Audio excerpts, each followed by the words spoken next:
Hey guys, I'm going to show you how to use the different cutting utensils with fruit. I'm going to use a pear for this one. Other things that you might use this for would be like carrots, apples, potatoes. First thing we got to do is wash it. Okay, you'll see this one's partly peeled, just kind of ignore that. I'm just going to wash, make sure it's clean because it might have been touched in the store, and we just pat it to dry. Okay? Alright, this is one kind of peeler that you might have in your house. We hold with your thumb on the top, other fingers holding the bottom, so the core is kind of in between. Do the same thing with potatoes and apples, and then we just go straight down. Okay, away from yourself. If you have a peeler like this one, you'll see there's a serrated side to it, which is kind of like the teeth, and a flat side. So depending what you're using it for.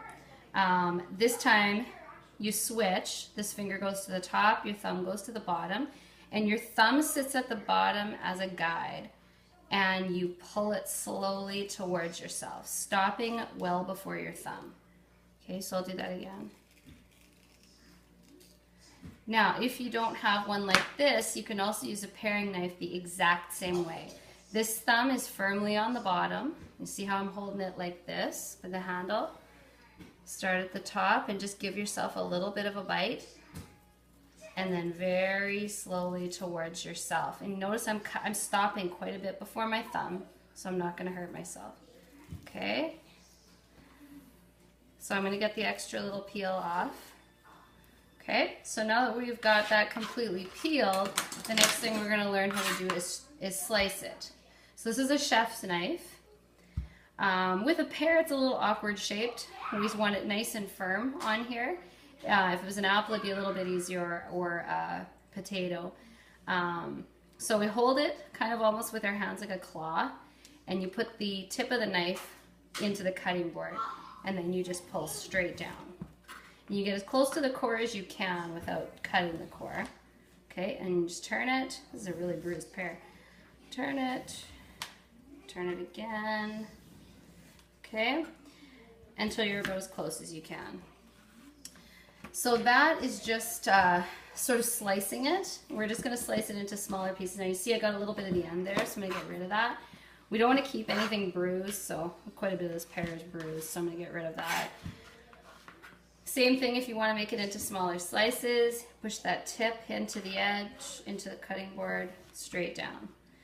Straight down. Now if you want to dice it means make the pieces even smaller, like little cubes. Then you just turn it, and you do the same thing until you've got little tiny squares. Okay? Alright, so that's paring knife, chef's knife. The last one you're going to have to look at is a grater. Now, a lot of our graters in the home ec room are stand-up ones. They don't look like this. So it would be like a handle that you stand up. We have one that's like this in the home ec room. You'll notice the teeth are here. This is a lot sharper than it looks. It's probably the most way that I've cut myself, so you have to be really, really careful.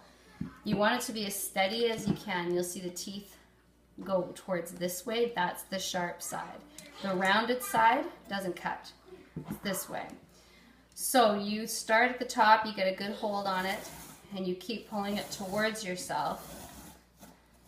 This is a pretty tiny piece too. I don't know that I would start with a piece that small. Once you are about that much left, you stop, because it's too easy to cut yourself. So maybe I'll use a bit of a bigger piece, even though this one's a bit bruised. You want to keep going and back and forth, because that's the side that's cut. But like I said, anytime you feel like things are getting awkward or floppy, you want to just stop, because otherwise it can fold off and you can cut yourself on these. Okay, so that's pretty much it. That's how you grate, that's how you peel, and that's how you chop.